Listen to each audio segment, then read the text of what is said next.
Hello नमस्कार welcome to meals and moments. चलतु आज रेसिपी मुझे आपण आसी जह्नी आलूर पोस्त।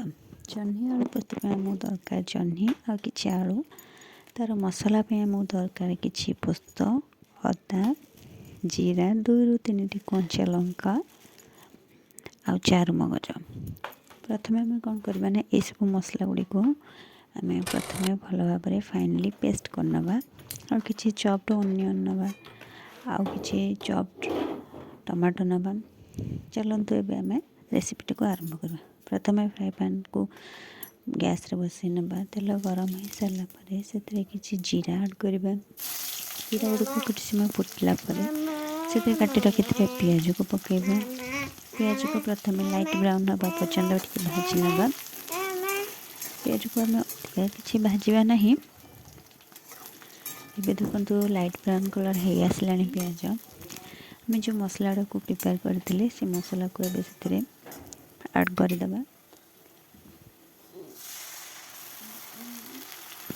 मसला ऐड कर सार तुरंत आम मसला गुंड गुड़ पकेबा नहीं। किसी समय 1 ରୁ 2 मिनट टिके मसला को हवापाई छाड़देवा। तापर आम काटी रखि टमाटो को पकईदबा से तापर आम लुण पकेबा स्वाद अनुसार। तापर हल्दी पाउडर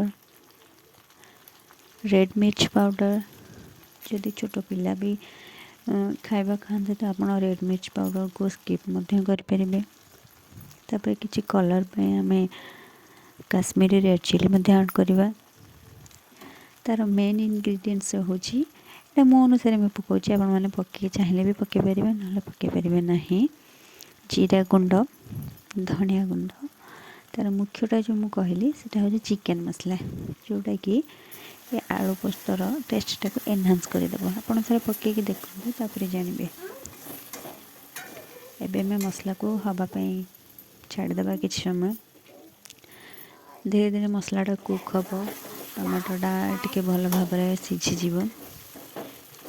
एबे देखो प्रायतः मसलाटा हो आसला तार कलर आसीगला। टमाटो भी भल भाव में स्माश हो जाए। देखो तार कलर केते सुंदर देखा मसलाटा जेहेतु हो सारी तो से काटी रखि जह्नी और आलू को ऐड करदे। जह्नी और आलू को भल भाव में मसला सहित आम भल भाव में मिक्स करदे।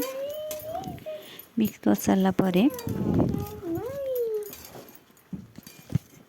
मैं ताको 10 मिनिट में प्रथम लीड को ढांकीदबा। 10 मिनिट में छाड़देवा। 10 मिनिट पर आम खोलिक देखा तार केमी कौन है।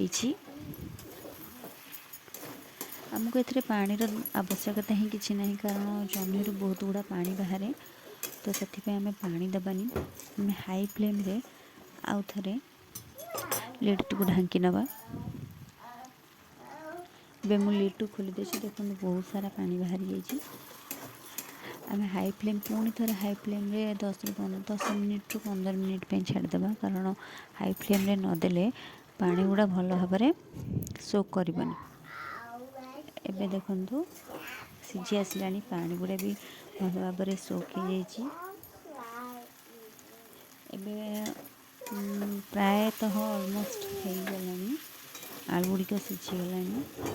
जह्नी तो एमती सीझी जाए आलू तो सीझी आसला। देखो तार टेक्सचर आ कलर केते सुंदर देखा जाए। एबे देखो रेडी हो जाए आम जह्नी आलू पोस्त।